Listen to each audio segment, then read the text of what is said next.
All right, hey everyone, this is Ash. Welcome back to the King's Speech. So busy season is finally over.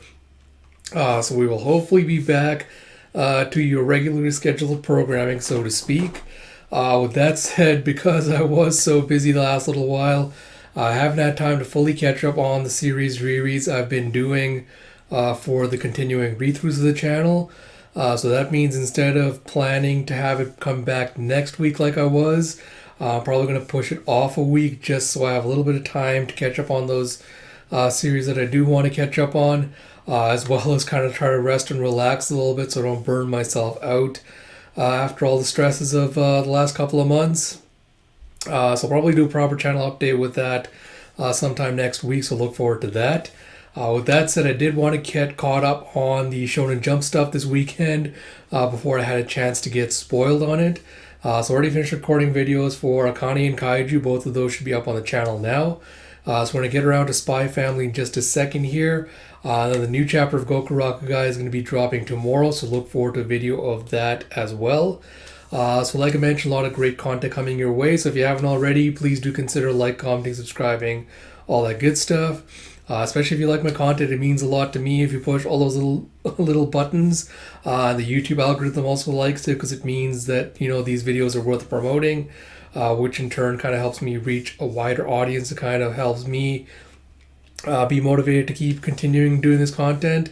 So if you enjoy it and like to help me out, that'd be greatly appreciated. So without further ado, let's dive into Spy Family Mission 79 by Tetsuya Endo with translation by Casey Lowe and lettering by Rina Mappa. So I did see Shonen Jump's kind of tweet about this series, and it looks like it's going to be a Yor-centric one. So it looks like we're getting back to the main story, so I'm really excited. Hoping Endo-san gives me something good to work with. But let's get into it. We have a good work all. You have a nice evening, sir. And it's, I want to say Camilla, the one yours co-worker with the long blonde hair that taught her to cook. She's like, God, I still have so much to do. And you have a shorter blonde Bob as well going, I do too. And your other boss just waving with a, good luck with your overtime, ladies. Excuse me. And one of the men's like, grab a drink, chief. And Camilla's just getting furious, why you? This has been the most relatable Spy Family has ever been. And we see York chiming in with, if you'd like, I could stay and help you finish. She's just tearing up. It's like, you're my angel, Yor. You do that? And Yor's like, I still haven't paid you back for teaching me how to cook after all. It's like, that's right. You still owe me for that. And you have the other co-worker going, can you stay and help too, Sharon? And you have the black-haired one with the glasses going, seriously? I'm tired. And you see Taka as both she and Yor are also working on the typewriters. And Sharon's like, you've sure been a lot more chatty with us recently, Yor. And she's like, oh, I'm sorry. I don't mean to be a bother. He's like, it's not a bother. And Yor's like, she's right. I always used to avoid getting close to other people in order to conceal my assassin job. It's strange now that I think about it. If anything, I have more things I need to conceal now. Like my fake marriage. And she's getting all nervous and she's typing away. And Sharon's like, I've been meaning to ask since the hijacking. How has your daughter been doing? She's like, oh, Anya's back to her old energetic self. Actually, she never stopped being that. It's like, that's good to hear. And Camilla's like, hey, less chit-chat, more typing. And Sharon's like, are you for real? As your talk tick as the clock is counting down to, I think, 7:30 almost. And they're like, we're all done! And they're like, nice work. And Yor's like, then I'll be heading home. And it's like, thanks so much, Yor, you were a big help. And Sharon's like, God, I'm starving. Let's get some dinner, your treat. Camilla's like, if you insist. It's like, you coming, Yor? She's like, huh? And they're like, huh? And she's like, are you sure? It's like, well, I guess that'd be fine. It's like, now this is a first. And Nancy Sharon's going up to the phone to ring in, being like, I'll get us a table at the usual place. And Yor's like, yes, this is a good thing, Yor. Spending time with others is an important part of appearing normal.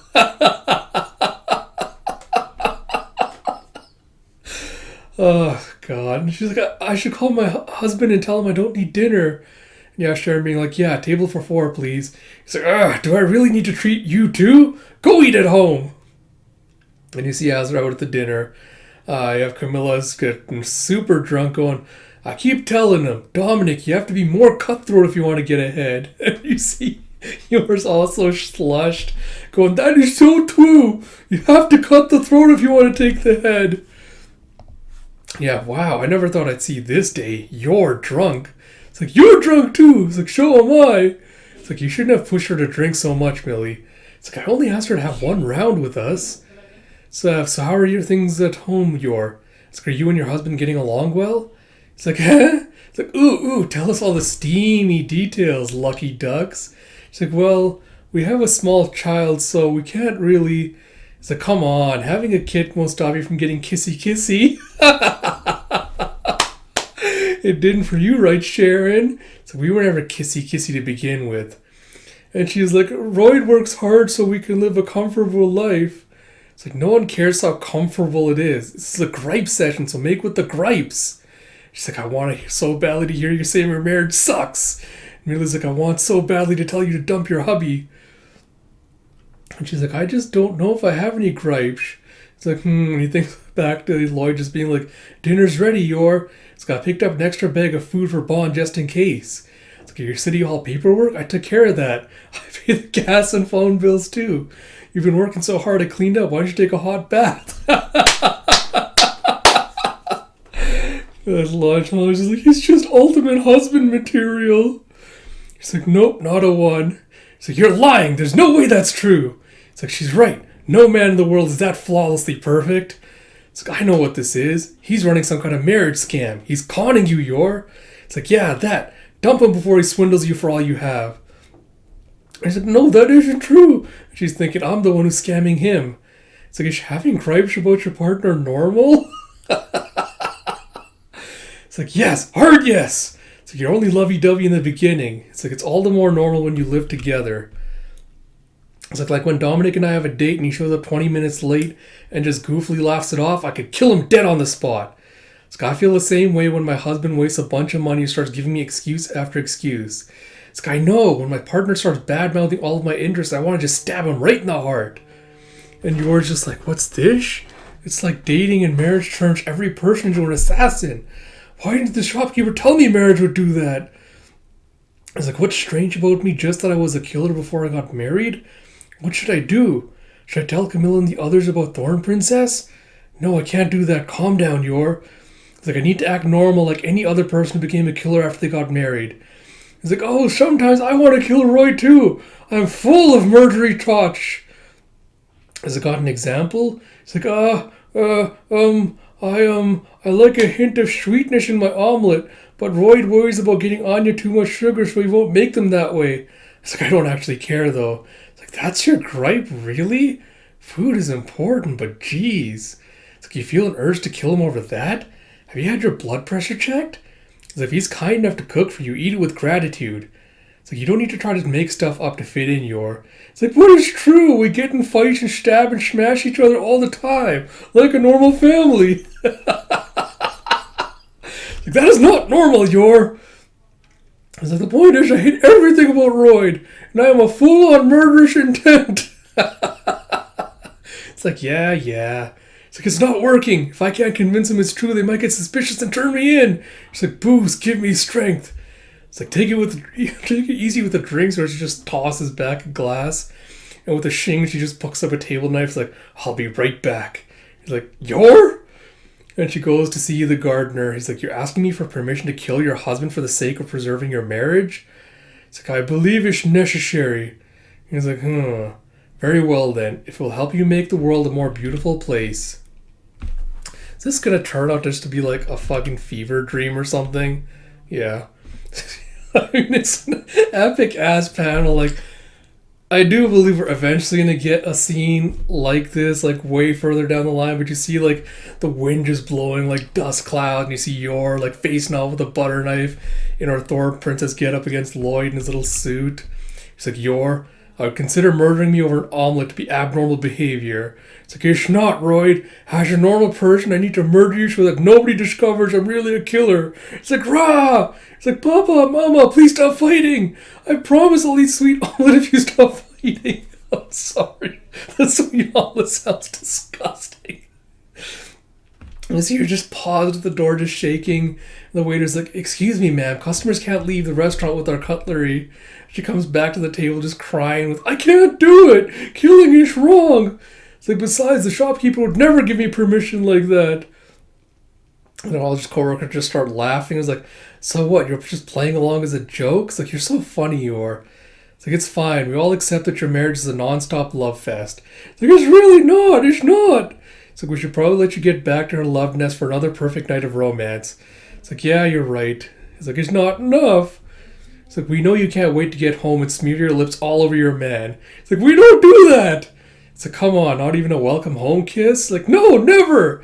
"A nice steamy bath together?" It's like, "No, no, no." And he's here just flailing. He's like, "Oh." Like, what the heck? She's so adorable. And Sharon's like, "Okay, we were teasing, but a welcome home kiss? That's actually normal." It's like, "Yeah, despite our gripes, even we manage that much." "Yeah, of course. Everyone does that. Totally normal." It's like, "Huh? Huh?" So a welcome home kiss is normal? It's like, "Can we get the check, please?" Oh, God. You see as she's walking off, her coworkers like, think she'll do it? It's like, "Bet you 25 pence she won't." It's like, "We may have overdone it a little bit." It's like, "There's something so, I don't know, pure about Yor. It's a little embarrassing." It's like, "She's more fun to talk to than I thought she'd be." It's like, "We should invite her out again sometime." And it's like, "Welcome home." You see later at home, your Lloyd's like, welcome home, Yor. Did you have a good time?" It's like, "I'm relieved to see that her relationship with her coworkers is improving." She's like, "I'm home." It's like meter for illustrative purposes, and you see just like and climbing up, and he's just looking at her confused, and she's like, Taimano something. He's like, "Not such a good thing, perhaps." You have text is welcome. Oh no, it's I was saying Tadaimano something something. Not such a good thing as a text is welcome home. Her face just explodes. As the meter just explodes from all the emotion, he just falls back like completely flushed. And Lloyd just goes like grab her. She just like falls back. And he's like, "Looks like you had too much to drink, yours." Like, "Is he gonna kiss me? There's no escape." And you see second bore also filling up. And she just starts like powering up her hands like, "Kish, kish." It's like, "No, I have to stop myself before Lloyd gets hurt again. I might kill him even without intending to. Get a hold of yourself, you are." And with a kasha, she just slams her head backwards. He's like, What on earth did you drink? That's what made you this drunk." He's like, I'm so sorry, I'm abnormal." And Anya was like, "Mom and Papa get so noisy when they kissy kiss."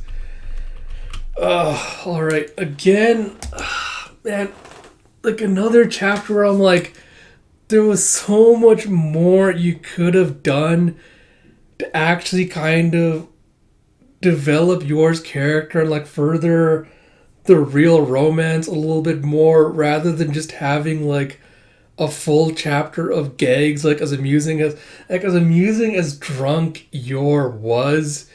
I would have liked a little bit more substance than just a chapter of like non-stop gags and like Yor just overthinking everything. And after this chapter and the one with what was Anya's dorm tutor resident guy, I have to ask if Endo-san is kind of like hinting at something with this series with like their thoughts on marriage, because like on the one hand, yeah, of course it's a stereotypical thing, of course everyone's like, oh, relationships start to suck after the honeymoon period, oh, it's not as great, you start looking after each other, this and that and that. And I think rather than Yor kind of trying to make up outrageous mental scenarios to try to justify oh, what's going on, and having her just come up with these abnormal situations, being oh, I have to go kill Lloyd to maintain my cover. I think it would have worked better if she had just played it absolutely straight, even as a drunk, instead of mentally imagining all the things that Lloyd has been doing for her, to be the good husband material. If she'd actually kind of just talk that out and be no, he actually takes care of me, he does this and that. She kind of actually, if she actually talked about all the nice things he does for making her dinner, kicking up the dog food, doing her paperwork. If she actually talked about that and talked about it with a sense of fondness by being had like a little smirk. She's talking about like, yeah, I'm really lucky to have him. He takes good care of me. And if you have that merged with her assassin thoughts, where she's like, yeah, it makes it so much easier for me to go out on my missions. I don't have to worry about like, having to play the part of like the perfect housewife. I think that would have worked better with kind of like the jokes and the gags while giving your kind of like the development a little push towards like the romance sections that we needed, rather than just doing the stereotype of like, ha ha ha, like we need to gripe about how much our husbands all suck and like how marriage is a sham, and it just is a complete scam and like no one likes it. Like, again, it's 2 chapters of this. Endo-san, please go to therapy to work out whatever issues you have. I don't know if it was with your parents or what, but there feels like there's something's coming out with this. Apart from that, like, my gripes aside, like, I did enjoy the chapter purely for drunk York, 'cause I love that she's so adorable and just slurring, and that she's such a lightweight that's getting like all embarrassed, and she's just so socially awkward that she just like pick up on these cues, and she's like, oh, I don't know what like normal relationships and things are like. Again, like that would have been like another great angle to talk about, is like if they, instead of just talking about their husbands, have been like, talked about past relationships they've been in, feel like, oh yeah, it was like this with my last boyfriend, whatever, before I got married. It all ended the same way. And they're like, what about you? You're like, what about your previous boyfriends? Didn't you have any gripes with them? And that would have given you a chance to be more awkward and been like, oh, I've never had a relationship like this, blah blah blah. Then they could have also written that off as been like, oh, if she'd been like, oh, this is my first serious one, then they could have been like, oh, that's why you haven't, become like all jaded and callous like us yet, is because you haven't experienced like true heartbreak, things like that. But I don't know, like I feel like this would have been a really good chapter to start your down the path of trying to analyze what her feelings towards Lloyd are like at this moment, whether she is starting to develop like feelings for him, like what her feelings for him, like, especially after the whole like boat arc. I feel like we really need to head towards the point where Yor starts thinking about how much he's starting to care for the family and what she would do if the facade suddenly needed to end. Because in this one, she's kind of like jokingly thinking about like, oh, for the sake of preserving your marriage, you have to kill your husband. Like, do you need your permission for that? Blah, blah, blah. And it's kind of played off as like a laughable, like, ha ha ha, Yor's overthinking it. But given that what we as the readers know about Yor, like we know where this is eventually going to be heading, we are speculating at least that Garden and Weiss are probably going to be enemies at some point. This could very well end up being a realistic scenario at some point where Yor's kind of have to contend with the fact, like, what if for the sake of my mission I do have to give up on this family, if I have to take him out, like, to go undercover for something else, or it becomes a necessity for, like, the sake of peace, I do have to take him out. What will I do then? Like, there's just so many different avenues and, like, plot points and, like, crumbs you could have dropped into this chapter without losing the humor aspect. Yeah, so, like, again, enjoyable chapter, but again, could have been so much more. And I don't know, this and Spy Family and Kaiju are, like, the 2 series where I'm like, it did that really well, where it kind of like balances the 2 aspects of the series really well, like the character comedy and the development and everything else. But lately it's felt like, they've been dropping the ball on that a little bit, and I don't know if that's just like a one-off, if it's just like, oh, it's just a one-off thing, it'll get better after a little while, or if this is kind of like the signaling of the beginning of a trend towards how the stories are going to be approached. But I don't know, that's just probably me like overthinking things now and just like reading too much into it, but it's just kind of a little bit disappointment. That said, I'm glad we're at least like shifting focus back to the Forgers now, so I hope we're kind of going to get into the next story arc relatively soon. I hope we are going to piggyback off this with giving Yor more focus in the next couple of chapters. I think it's been a while since we've had arc focused on her specifically. And I feel like she's definitely gotten the least screen time out of all the characters as well, so I feel like it'd be nice to give her more of that. We'll see what happens. So like I mentioned at the beginning, Shonen Jump stuff should all be out by now, and read-throughs will hopefully be back in a couple of weeks, so look forward to that. As always, if you like my content, please do consider like, commenting, subscribing, all that good stuff. Till next time, this is Ash. I'll talk to you all later.